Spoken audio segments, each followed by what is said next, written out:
Dinah, the only daughter of Jacob and Leah, went out to visit the women of the nearby land.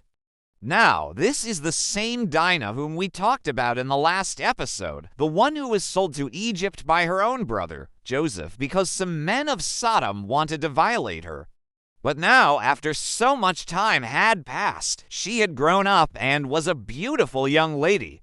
As she was visiting the women of the area, all of a sudden, the daughter of Lana came upon her. Her name was Dinah, the daughter of Jethro, and the Midianites are mentioned here, too, because they were relatives of Jethro, Moses' father-in-law.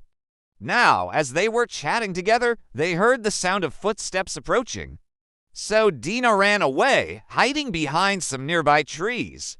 It was a man named Shechem, the son of Hamor, the ruler of the city, and he was grazing his cattle in the field. And as soon as he saw Dinah, he immediately fell head over heels in love with her. He thought to himself, "Who is this woman? Where is she from?" It says that he literally couldn't take his eyes off her. Shechem then hurried to tell his father, Hamor, "Get yourself ready and go quickly to Paddan Aram, to the city where Jacob lives, because there is a girl there that I have seen.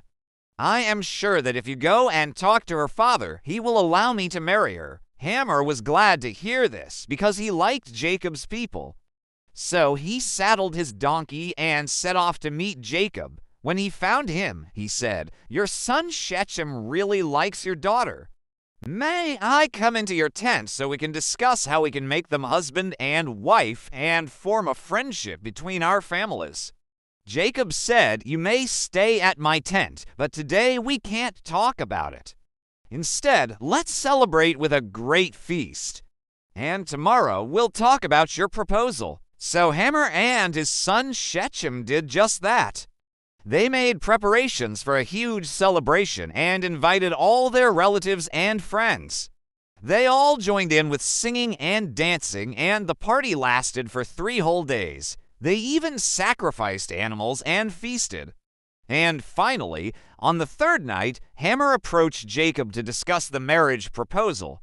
But when Jacob heard what had happened to his daughter Dinah, he didn't say anything right away. Instead, he acted like he was very drunk, which is why the Bible says that his response was slow.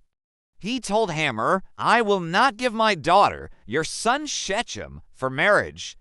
No, I will not give any of my daughters to the sons of Canaan." This caused great sadness for both Hamor and his son. And they said to Jacob, "Why are you being so difficult? You're making us very unhappy. It's not like we want to do something bad. We just want to form a good relationship with you, and we don't think that anyone else in your group would be better for our son than your daughter." So Jacob pretended to still be drunk and kept telling them that he wouldn't do what they wanted. After they left, he woke up and called his 12 sons and told them everything that had happened.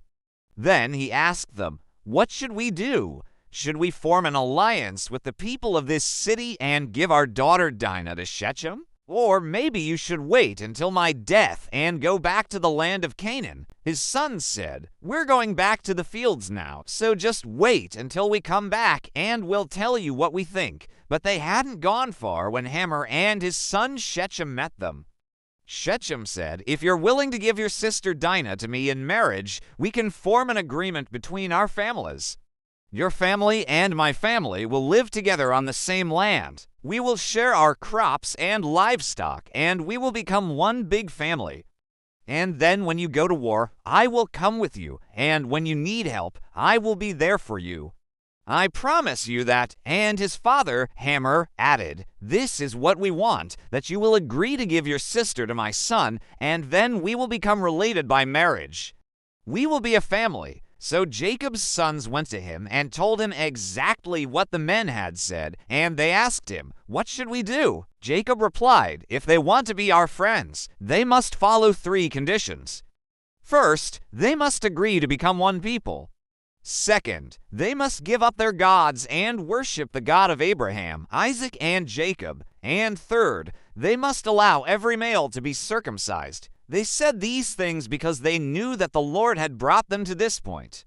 Now, when Shechem and Hamor heard this, they were very happy and thought it was a great idea. Shechem stood up and said to the people of his city, "Listen to what they are telling us. If you want to be friends with them, and if you want to be united with them and work together, you must follow what they say.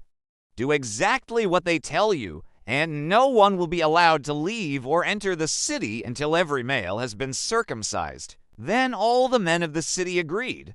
So Shechem and his father Hamor went to Jacob and said, "We have done everything you asked. We are ready to accept circumcision. Do you still think we're unclean?"